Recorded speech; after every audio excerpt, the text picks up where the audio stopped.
بہت سے لوگ سوشل میڈیا میں آپ لوگوں سے درخواست کرتے ہیں، وہ کہتے ہیں کہ آپ آل نبی اولاد علی ہیں، آپ امام حسین علیہ السلام کے خاندان سے ہیں۔ امام حسین علیہ السلام کے خاندان پر بات کی جائے تو وہ صبر اور درگزر کو ترجیح دیتے تھے، تو اس سلسلے میں لوگ آپ سے کہتے ہیں کہ آپ بھی ملک ظفر اقبال کو صلح کا موقع دیں، کیا معاف کر دیں گے انہیں؟ معافی دل سے مانگی جاتی ہے۔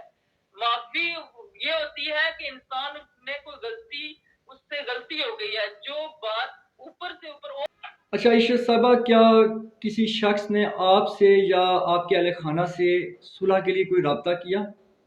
کیا۔ میں نے اپنے باپ کو روتے دیکھا ہے، میں نے اپنے باپ کو گرتے دیکھا ہے، پھر اٹھتے دیکھا ہے۔ ہمارا گھر زیرو پر چلا گیا، ہماری ماں ابھی تک ہم کو بہا رہی ہیں، ہم بہنیں بھائی سارے ابھی تک، میرے بھائی چھوٹے چھوٹے رہ گئے تھے، اور ہمارا باپ جو ان کا سر پر سایہ تھا وہ بھی چلا گیا بیٹے کے غم میں۔ اور بسم اللہ الرحمن الرحیم، لاکھوں کروڑوں درود السلام حضرت محمد صلی اللہ علیہ وسلم ان کی یاد پر۔ السلام علیکم ناظرین، آپ دیکھ رہے ہیں جی کی نیوز اور میں ہوں آپ کا میزبان وجدان یوسف جنگیال۔ ناظرین، 19 سال قبل آصف شاہ کا قتل ہوتا ہے۔ آزاد کشمیر ہائی کورٹ نے 19 سال کے بعد کیس کا فیصلہ سنایا۔ ملک ظفر اقبال جو اس وقت ممبر قانون ساز اسمبلی ہیں، وہ مجرم ٹھہرے، 14 سال قید کی سزا سنائی گئی، 10 لاکھ روپے جرمانہ۔ آج اس کیس کے حوالے سے میں مقتول کی بہن عشرت ناز شاہ سے بات کروں گا۔ جی السلام علیکم۔ وعلیکم السلام۔ آپ کیسی ہیں؟ ٹھیک ہیں؟ جی ٹھیک ٹھاک، اللہ کا شکر، الحمدللہ۔ اچھا عشرت ناز شاہ صاحبہ، میں نے ایک بات سنی ہے کہ آپ اور ملک ظفر کا جو خاندان ہے، ان خاندانوں کے تعلقات بڑے اچھے تھے، کیا یہ بات درست ہے؟ جی ہمارے تعلقات تو سب کے ساتھ ہی ماشاءاللہ، ہم ہمیشہ جہاں آگے پیچھے سب کے ساتھ ہمارے تعلقات ہمیشہ ہی اچھے رہے ہیں، اور اس فیملی کے ساتھ ہم نے دوستانہ تعلقات قائم رکھے تھے۔ وہ ہماری طرف سے تھا کہ ہم دوستیوں کو نبھاتے ہیں، لیکن ان کے ساتھ دوستی کر کے ہمیں سمجھ آئی ہے کہ ان کی دشمنی تو ایک سے تو ہم کیئرفل رہ سکتے ہیں، لیکن ان کی دوستی نے ہمیں بہت نقصان پہنچایا۔ تو پھر ایسا کیا ہوا کہ جب دوستانہ تعلقات تھے تو وہ دشمنی میں کیوں بدلے؟ کوئی بھی دشمنی والی بات نہیں تھی کہ کوئی دشمنی والے کوئی تعلقات تھے، ہمارے اچھے تعلقات تھے، اچھی سلام دعا تھی، فیملی کے اچھے ٹرمز تھے، لیکن سڈنلی جو ہے یہ جب چھوٹی سی بچوں کی لڑائی ہوئی ہے تو ظفر نے ایک ایسا سب کو اکٹھا کر کے، تو یہ ہمارے لیے بھی ایک شاکنگ کی بات ہے کہ سب کو اس نے اکٹھا کیا للکار کر، اور اس نے فیسیلیٹیٹ کیا، اسلحہ بھی لے کر سب کو، جو جگہ جگہ سے اس نے لوگوں کو اکٹھا کیا، اپنی برادری کے لوگوں کو، تو اس نے ایک برادری کی لڑائی بنا لی، اور پھر وہاں پر آ کر ایک فیصلے کے نام پر جب ہم بار بار ہماری فیملی، میرے والد صاحب، میرے ماموں، انہوں نے دیکھا کہ اچھی بات نہیں ہے، لڑائی بڑھتی جا رہی ہے تو فیصلہ کریں، تو انہوں نے بڑوں نے ان کے ساتھ، ان کے بڑوں کے ساتھ، جو ملک منشے کے ساتھ، پھر ملک رمداد جو نمبردار بھی تو ان کے ساتھ بھی کانٹیکٹ کرنے کی کوشش کی، تو یہ پھر کبھی ادھر ادھر ٹال مٹول کر رہے تھے، اور جو ہی وہ ملے ہیں تو پھر انہوں نے یہ کہا کہ ہم نے 7-8 دن بچوں کو کالج نہیں بھیجا، کہ ہماری فیملی نے کہ کالج نہیں بھیجا کہ کہیں لڑائی یہ بڑھتی جا رہی ہے تو کوئی فیصلہ ہو جائے تو پھر کریں۔ بات یہ تھی کہ دونوں طرف سے ہمیں یہ فکر تھی کہ دونوں طرف کوئی بھی نقصان نہ ہو، لیکن انہوں نے کہا، ملک منشے نے، مجھے جو سننے میں آیا ہے کہ ملک منشے نے، جو میرے کزن ہیں، انہوں نے مجھے بتایا کہ ہم نے ان کے ساتھ بات کی، انہوں نے کہا جی آپ بچوں کو اسکول بھیجیں، نارمل کوئی بات نہیں ہے۔ وہ جب واپس دوبارہ کالج جانے لگے تو پھر دوبارہ بسوں میں سے نکال کر تو ان پر حملے کیے گئے، ان کو مار پٹائی، اور پھر اسی طرح کرتے کرتے یہ کافی مطلب 3-4 ہفتے گزر گئے، اور پھر میرا بھائی بیچ میں جو قتل ہوا ہے، لڑائی چھوٹے بچوں کی ہوئی ہے جو کالج جا رہے تھے، تو اس نے سوچا کہ لڑائی بڑھتی جا رہی ہے، تو اس نے پھر کوٹلی بازار میں سب کو اکٹھا کرنے کی کوشش کی کہ دونوں طرف سے آئیں اور جو فیصلہ ہو جائے۔ یہ ایک دن پہلے وہ وہاں پر نہیں آئے ہیں ان کی طرف سے، پھر دوسرے دن اس نے گلی بازار میں میرے بھائی نے نمبردار کو بھی پیغام بھیجا، نمبردار سے بھی کہا، کرمداد جو نمبردار اس کا تایا ہے اس کو بھی، اور جو ہماری طرف سے بھی جو تھے ان سے بھی کہا کہ پلیز آج یہ اکٹھے ہو کر تو سارے اس بات کو ادھر ادھر کر دیں کہ کوئی مارا جائے گا نا، مطلب خطرہ بہت زیادہ خطرے والی بات بن گئی تھی۔ لیکن انہوں نے میرے بھائی کو، جو میرا ایک بھائی میرا کوٹلی میں تھا، تو ان کو پتا چلا کہ یہ اسلحہ لے کر پہنچ چکے ہیں، تو پھر انہوں نے میرے بھائی کو فون کر کے، میرے کزن نے اور اور میرے بھائی نے فون کر کے تو اس بھائی سے کہا کہ ہمیں ادھر جانے کے بجائے کہ ہم بھی ادھر چلیں، بہتر ہے کہ ہم آصف کو ہی کہہ دیں کہ وہ ادھر نہ جائے. تو جب فون کر کے اسے روکا گیا تو انہوں نے پھر نمبردار نے فون کر کے تو بلایا آصف کو کہ آپ ہم فیصلے کے لیے پہنچ آئے ہیں، آپ آؤ. جب میرا بھائی وہاں گلی بازار میں وہاں پر پہنچا تو یہ موڑ پر جو ایک موڑ ہے سامنے وہاں پر یہ کھڑے تھے اسلحہ لے کر. تو جو ہی وہ وہاں پر پہنچا یہ اسلحے کی فائرنگ کرتے کرتے وہاں پر پہنچ گئے. تو میرا بھائی راستے سے ہٹنے کے لیے اس نے مسجد میں اس نے پناہ لی، وہ مسجد میں چلا گیا. اتنی دیر میں میرے والد صاحب اور میرے جو باقی جو لوگ تھے جو فیصلہ کرنے کے لیے جا رہے تھے وہ بھی وہاں پر موجود تھے. تو انہوں نے پھر فائرنگ کرنا شروع کی. تو ظفر اقبال جو تھا یہ للکار کر کہ میرا بھائی جب اندر مسجد میں تھا تو اس نے للکار کر اس کو باہر بلایا اور پھر اس کو گندی گال دی ماں کی طرف سے کہ تو اس کو شرم دلائی، اس کو غیرت دلائی کہ اگر تم ماں کا بیٹا ہوا تو سامنے آؤ گے. تو اگر غلط گال نکال کر کہا کہ اگر تم ایسے ہوئے تو پھر نہیں آؤ گے.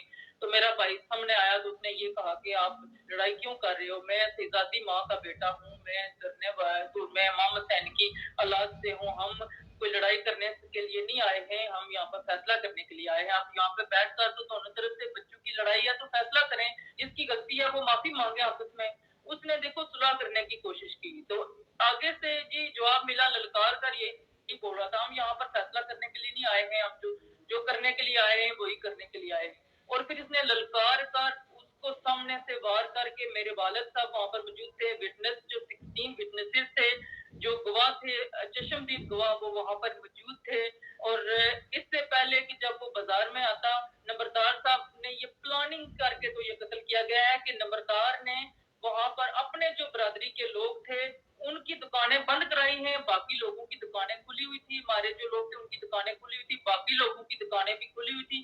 انہوں نے وہ دکانیں بند کرا کر اپنے لوگوں کو گھر بھیجا جب آصف کو وہ ادھر بلا رہے تھے. تو صبح کا وقت تھا، لوگ دکان کھولنے کے لیے آئے اور اس سے پہلے کہ میرا بھائی وہاں بازار میں پہنچتا وہ پہلے ہی دکانیں بند کر کے تو وہ واپس جا رہے تھے. تو یہ آلریڈی پری پلان تھا، یہ قتل پلاننگ کے ساتھ کیا گیا ہے اور اس کا فیصلہ کرنے کی ہزار وجوہات بنی ہے. انہوں نے کوئی فیصلہ نہیں کیا. آج یہ لوگ کہتے ہیں کہ فیصلہ کرو بھی، اس وقت جب خطرے کی بات تھی جب اچھا اشرناز صاحبہ، میں ایک سوال پوچھتا ہوں کہ 19 سال کے بعد آزاد کشمیر ہائی کورٹ نے ملک ظفر کے خلاف فیصلہ سنایا، کتنی مطمئن ہیں آپ عدالتی فیصلے سے؟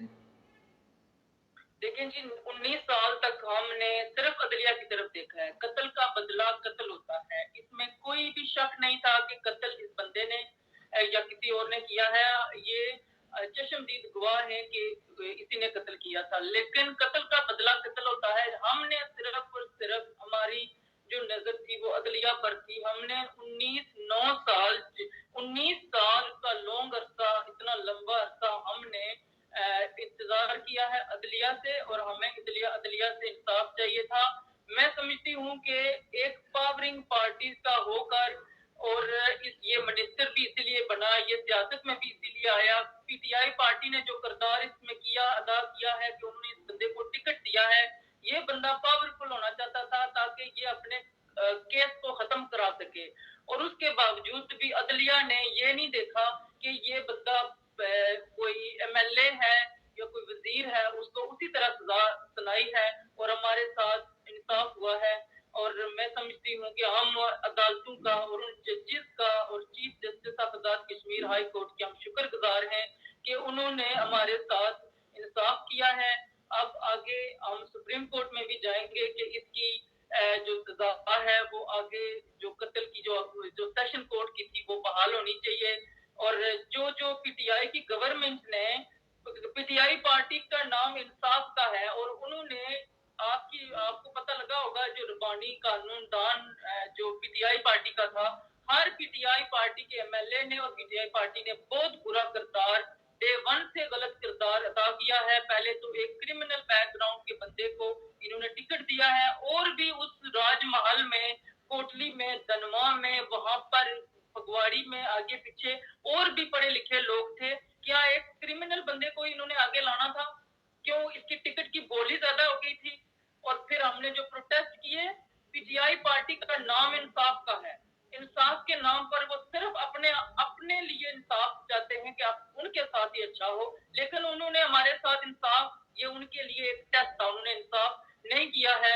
उन्होंने ना इमरान खान ने हमारी बात सुनी है और ना जो जिसने भी, ना हमें ये भी पता चला है, हम सब जानते हैं कि किस किसने इन्फ्लुएंस करने की कोशिश की है, किस किसने जफर मलिक के साथ चलकर तो उसके लिए सिफारिश करने की कोशिश की है, और उसके बावजूद भी मुअज़्ज़ज़ जजेस ने फैसला सुनाया है और इसको सजा दी है।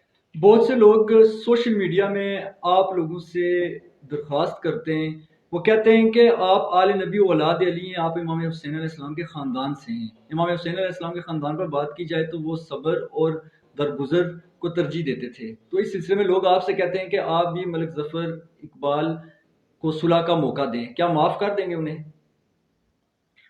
बात यह है जी कि ये कत्ल कोई गलती से नहीं हुआ है, ये कत्ल एक प्लानिंग के साथ हुआ है। वो हमारा एक करता धरता बंदा था, सिर्फ जफर इकबाल ही इनको मिला था कि पीटीआई पार्टी ने इसको आगे लाना था, और वही उस राजमाल की तरक्की के उसके बगैर कोई और नहीं कर सकता था। हमारा भाई आज से 19 साल पहले जब घर घर में उसने फोन लगवाए थे तो वो कोई एमएलए नहीं था, वो कोई मिनिस्टर नहीं था, उसके बावजूद भी वो उस जगह की तरक्की के लिए कितना उसने अपना किरदार अदा किया है। वहाँ की आवाम को मेरे भाई के लिए, मेरे भाई की के इंसाफ के लिए दुआ गो होना चाहिए। और मैं समझती हूँ कि जो आवाम है वो ये नहीं कह रहे हैं, बल्कि आवाम ये इनके ये जफर इकबाल की जो फैमिली और जो इनके रिश्तेदार हैं, ये के मीडिया कंपेन चला रहे हैं। इसका मीडिया सेल काम कर रहा है, जो ये कह रहे हैं कि माफ कर दिया जाए जी। जब मेरे भाई ने इमाम हुसैन का नाम लिया था तो इस बंदे ने जफर इकबाल ने गोली चला दी थी मेरे भाई के ऊपर और उसको कत्ल कर दिया गया था। जब उसको हॉस्पिटल में ले जाया गया था तो 1 घंटा 1.5 घंटे तक इन्होंने गाड़ी को रोके रखा। उस वक्त नहीं इनको याद आई थी, इन्होंने किसी जगह पर भी हम पर कोई भी रहम और कोई भी तरस नहीं खाया कि कोई इंसान मर रहा है। हमारी माँ पर उस वक्त इन्होंने नहीं तरस खाया कि हम शहजादियां हैं, इनके वो रो रही हैं, हम उनकी बेहुरमती कर रहे हैं। उस वक्त गाली निकाल कर कह रहे थे कि फलाने को ऐसे तैसे इसको मरने दो। ये सारी हमारी आंखों कानों की सुनी हुई बातें हैं कि ये कह रहे थे कि इनको बड़ी मुश्किल से रास्ते से फिर हटाकर तो इसको हॉस्पिटल में लाया गया था, बहुत देर हो चुकी थी। तो ये लोगों को भटकाने की कोशिश कर रहा है, ये लोगों को गलत करने की कोशिश कर रहा है। जो लोग अपने बेटे रखते हैं, जो माँ बाप अपने बेटे रखते हैं, जो बहनें अपने भाई रखती हैं, वो कभी भी ये नहीं चाहेंगे कि किसी के साथ इस तरह से जुल्म हुआ है और जानबूझकर प्लानिंग के साथ हुआ है तो उसको माफ कर दिया जाए। हमारे भाई का रूह पुकार पुकार कर इंसाफ मांग रहा है।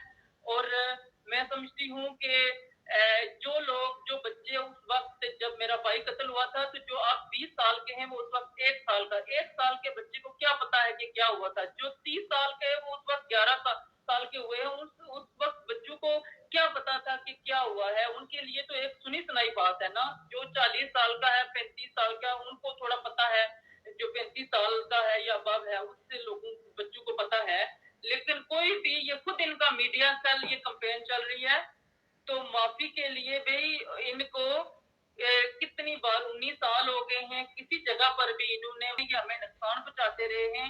ये कभी बकरियों के केस बनवाकर तो मेरे भाइयों को उसी तरह फैसलों के उन्हीं जगह पर ये उसी तरह ये डोर रचा रहे थे कि दोबारा ये ट्रबल करें। फिर अभी 10 मुहर्रम को मेरे छोटे छोटे भतीजे 15-15 साल के, 18 साल के, और उनकी माएँ, हमारी जो औरतें थी वो जा रही थी तो इसका जो पीआरओ है, जो क्या नाम है, वो ड्राइवर है लड़का नवीद, उसने गाड़ी के आगे पीछे होकर तो वो गाड़ी को रोकने के लिए ना वो उनको हरासा कर रहा था। अभी तक ये लोग बाज नहीं आए हैं, इनको अभी तक इबरत नहीं हुई है, ये अभी तक उसी तरह कर रहे हैं। ये माफी की मुस्तहिक है, ये रहम के, क्या ये वो लोग जो जिनके दिल में माफी दिल से मांगी जाती है।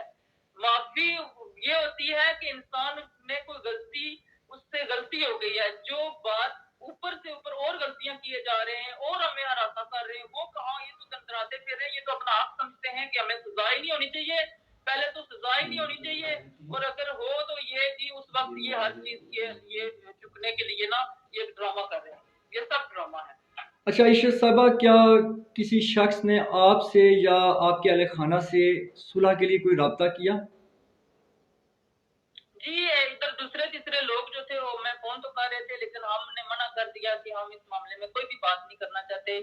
तो ये जो फिर उसके बाद ये झूठी अफवाहें फैला रहे हैं कि वो मेरे लिए कह रहे हैं कि मैं राजी हो गई हूँ, फिर मेरे भाइयों के लिए कह रहे हैं। तो मैं आवाम से और हमें इंसाफ चाहिए अदालतों से, हमें सुप्रीम कोर्ट से, हम आगे सुप्रीम कोर्ट से इंसाफ चाहते हैं। हम उनसे अपील करते हैं कि हमारे भाई के का, कातिल को और जो जो भी इंसान इसमें शामिल है, इस कत्ल में शामिल है, जो साथ गन लेकर खड़ा था या साथ को क्या है, वो सब बालग लोग थे। उन्होंने इस लड़ाई को तूल दिया है।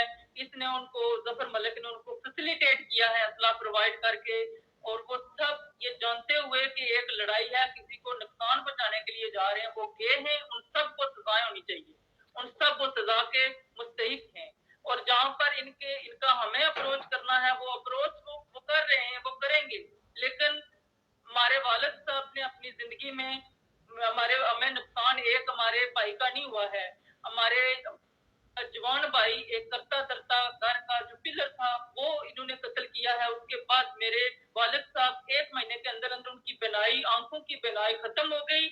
और फिर वो अपने बेटे के गम में रोते ही रहे, और वो ये बात कहते रहे कि मेरा बेटा ऐसे मेरे आंसू में गिरा, मैंने क्यों नहीं उसको पीछे किया। मैंने अपने बाप को रोते देखा है, मैंने अपने बाप को गिरते देखा है, फिर उठते देखा है। हमारा घर जीरो पर चला गया, हमारी माँ अभी तक आंसू बहा रही है, हम बहने भाई सारे अभी तक। मेरे भाई छोटे छोटे रह गए थे, और हमारा बाप जो उनका सर पर साया था वो भी चला गया बेटे के गम में। और हमारे पास कुछ भी नहीं था कि हमारे छोटे छोटे भाई इंसाफ के लिए अकेले लड़ रहे थे। अगर अब हमें अदालतों ने इंसाफ दिया है, तो अब 19 साल के बाद हमें इंसाफ मिला है, हमें इत्मीनान बहाल हुआ है हमारा अदालतों पर। हमारे भाई के खून ने पुकारा है, हमने कुछ नहीं किया, हमारे भाई के खून ने पुकारा है, उसके बेगुनाह खून ने पुकारा है कि मुझे इंसाफ दो। तो उसको इंसाफ मिला। मैं दुआ गो हूँ उन लोगों का जिसने हमारे साथ इंसाफ किया है। मैं उनके लिए, उनकी जिंदगी के लिए, उनकी उनके बच्चों के लिए, मैं सबके लिए दुआ गो हूँ कि अल्लाह ताला उनको लंबी उम्र दे और उनको इसी तरह इंसाफ करने की हिम्मत दे, ताकि हमारे आजाद कश्मीर में, आजाद जम्मू और कश्मीर में इंसाफ का बोल बाला हो, लोग रफले और पिस्तौल गिराएं, और इंसाफ इतना आम हो जाए कि कोई भी किसी को मारने की जुर्रत ना करे। ये इबरतनाक केस होना चाहिए। इशरत साहबा, आपका आपके टाइम देने का बहुत बहुत शुक्रिया। मुझे कुछ और चीजें भी कहनी थी। मैं ये भी कहना चाहती हूँ कि मैं कुछ अपील करना चाहती हूँ कि सबसे पहले तो आपने देखा होगा कि कोटली की इंतजामिया, हम सारी चीजों को मॉनिटर कर रहे हैं कि एक अदालतों ने उसको मुजरम करार दिया है, लेकिन उसके बावजूद भी उस बंदे को इतनी प्रोटोकॉल मिल रही है कि पुलिस उसके साथ पीछे पीछे उसके साथ चल रही है, और उसको हॉस्पिटल में लेकर जाया जा रहा है। वो दरअसल ये सारा ड्रामा है। पहले तो उसको प्रोटोकॉल क्यों दी जा रही है? वो एक क्रिमिनल है, वो मुजरम है, उसको अदालतों ने सजा दी है, और पुलिस जो है वो उसको अवॉइड करना चाहिए रूल्स को, और उसको उसी तरह डील करना चाहिए जिस तरह वो हर दूसरा मुजरम सजा का जिस तरह से वो ट्रीट कर रहे हैं, इसको भी उसी तरह उनको ट्रीट करना चाहिए, ना कि उसके पीछे एक प्रोटोकॉल के साथ चल रहे हैं। दूसरी बात यह है कि जो मेडिकल रिपोर्ट उसको बार बार हॉस्पिटल में ले जाया गया है, वो बिल्कुल ठीक ठाक है, और उसको मेडिकल ग्राउंड बनाने के लिए पीटीआई के जो एमएलए थे उसी दिन रात को उसके लिए मेडिकल ग्राउंड बनाने के लिए कोशिश थी, और वो उसको बचाने की कोशिश में मकतूल की फैमिली के साथ खड़े होने के बजाय जो एमएलए थे पीटीआई के, और पीटीआई की गवर्नमेंट सारी लगी हुई है मलिक जफर इकबाल को बचाने के चक्करों में लगी हुई है। और मैं ये उनसे कहना चाहती हूँ कि वो इज्तनाब करें। हम सब चीजें मॉनिटर कर रहे हैं, हमारा भाई कत्ल हुआ है और हम ऐसे नहीं बैठे हुए हैं, हम देख रहे हैं। हम अदालतों से रिक्वेस्ट करते हैं कि इस चीज पर गौर किया जाए और देखा जाए कि क्यों इस तरह से हुकूमती पार्टी इन्वॉल्व है उसको बचाने के लिए, और फिर जो भी उसकी सपोर्ट में, उसकी सिफारिश में खड़ा है, उसके ऊपर वो अपना एक्शन लें। और दूसरी बात मैं ये भी कहना चाहती हूँ कि जो इलेक्शन कमीशन है उसको उनको चाहिए कि वो आप उनके पास सबूत मौजूद है वो भी एक्शन लें और इस बंदे को डी नोटिफाई करें। और स्पीकर असेंबली बेशक पीटीआई के हैं तो इसका मतलब यह है कि ये इंसाफ की पार्टी है, तो दूसरों की जब कोई बात आती है तो वो गलत है, और जब इनकी पार्टी की कोई बात हो तो उनको उसी तरह एक्शन लेकर तो इनको बताना चाहिए कि वाकया ही हम इंसाफ के लिए जो भी गलत काम करता है हम उसके खिलाफ खड़े हैं। हम ये कहना चाहते हैं कि इन सारे लोगों को जो भी हैं उनको कटहरे में खड़ा किया जाए और उनको कहा जाए कि वो इस चीज से बाज आ जाएं और पीछे हटें। और अगर इनका कोई बंदा, इन लोगों का कोई बंदा कत्ल हो जाता तो मैं देखती कि ये हमारे पास या किसी को माफी का हक देते। ये तो उस वक्त हमें इन्होंने टाइम नहीं दिया है जब हमारी गलती भी नहीं थी, बच्चों की लड़ाई थी, इनकी तरफ से आकर तो मार रहे थे और फिर ये कहते हैं कि सारी दुनिया इनसे माफी मांगे। और ये उस वक्त माफी का टाइम था, अब वह माफी का टाइम आज से निकल चुका है। अब प्लीज हमें अदालतों से इंसाफ चाहिए। आपके टाइम का बहुत शुक्रिया ईशरनाथ साहिबा। जी थैंक यू वेरी मच। नाज़रीन, गुफ्तगू सुन रहे थे आप आसिफ शाह शहीद मकतूल की बहन इशरत नाज शाह साहिबा की। किसी के साथ अपने मेज़बान विजदान से जिंगालोजी की न्यूज़ की टीम को इजाज़त दीजिए। अल्लाह ने के बाद।